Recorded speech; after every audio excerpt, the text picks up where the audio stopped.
Alright, and welcome. This is Rick Brewer. This is video 4 of 4, what to do after the show. So far we talked about what the show was in video number 1. Then number 2, we talked what to do to prepare.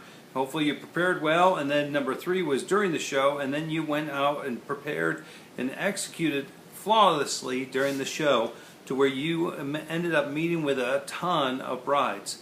So now, what's the next step? You met with these brides, and hopefully you have a whole bunch of appointments scheduled for after the show. As I mentioned in the previous video, a lot of times brides are willing to book an appointment, but they'll use the excuse of, I didn't bring my calendar with me. So you need to be prepared to sync up with their calendars afterwards. Those are your #1 calls and emails. If you get those 2 pieces of information, get their phone number and get their email, and then you can connect with them. Sometimes people have tried to hook up on Facebook or social media. Some brides complained that felt a little bit creepy to them, so I'm not sure how I feel about that. Use your best judgment on that. But anyhow, get those 2 pieces of information and then book with those, sync up with those brides first to schedule the appointment. Secondary to that, you need to work with the brides who have scheduled appointments, and you need to connect with them 3 times prior to their appointment. Even if it's in a couple of days after the show, 3 times is too much. 1 a day is more than enough.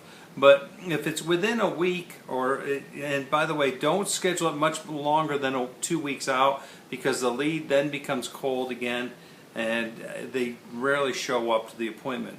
But what I want you to do is I want you to connect with them 3 times, and you can do this by sending out an email, connecting with them on Facebook, or some other form of phone call or what have you. But if you send out an email, it can be, hey, it was great meeting with you, looking forward to our appointment on August 23rd.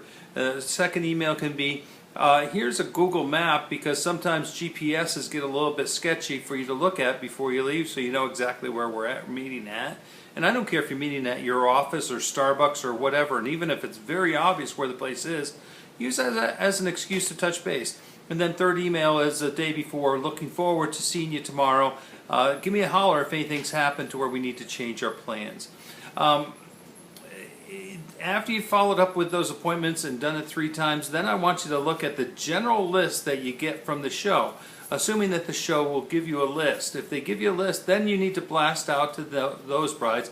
And here's the clue here for you that most people don't get this. They send out a ton of emails out to those brides, and then they don't get the results that they want. Anybody who's using the list is using it exclusively on email, and those brides are easy come, easy go with emails. They'll just delete them all and never talk to you again.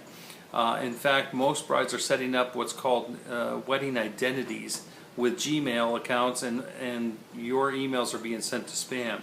So I suggest that you call. Now, hopefully you've downloaded the course Turbocharge Your Leads. That's the second of the 2 courses that are involved in this program. And if you did, then please listen to it and then go through it, and you'll see that phone calls are the #1 thing to do to the general list, and #2 thing to do is postcards. Believe it or not, postcards are making a huge comeback because nobody's using them anymore. And you'll be the only wedding vendor in that show probably that is actually using a postcard. So don't be afraid about postcards, but really don't be afraid about the call either. The phone calls are just simple, and we give you some sample scripts on that course of what to use in your phone call. Half of your calls are going to go to voicemail, so you need half of your phone calls are going to go to voicemail. Plan on that. Don't get discouraged, and don't take it personally if they don't return your phone call. That's just the nature of the beast. That's the way that things happen in this industry. Our brides are overwhelmed. They've got a lot on their plate planning for what they're planning on, and they typically do this compartmentally. So throwing away the whole list is not a good idea. I think that you should use the list, and trying to think that your postcard or your brochure or your website are going to do all the selling for you. Again, it's going to be much more effective if you get on the phone. If your calls are going to voicemail, though, just don't leave a whole War and Peace size message about everything that you do. Barely introduce yourself and barely leave enough information. Just ask them, say, I'm looking for some help. I had your name about your wedding on June 25th, and I had a quick question about your June 25th wedding. If you can call me back, I appreciate your help. Something as simple as that is going to get them to call back. Now, when they call back, then all you have to do is just simply, oh, great, I got your name from a list from the bridal show that we did. I'm not sure if we met or not. We're a videographer, we're a photographer, we're a photo booth. And we wanted to see if you still needed that. You don't? Okay, sorry to bother you. Thanks for calling me back. It's as simple as that. Again, by watching these videos, you're going to be much more prepared. You're going to be much more effective at the show. By listening to the courses, those 2 audio courses here as well, again, you're going to be much more prepared and much more effective. So I get this complaint often as well that, you know, there were too many photographers. Half the show was photographers. Half the show was what I do. We had too many competitors.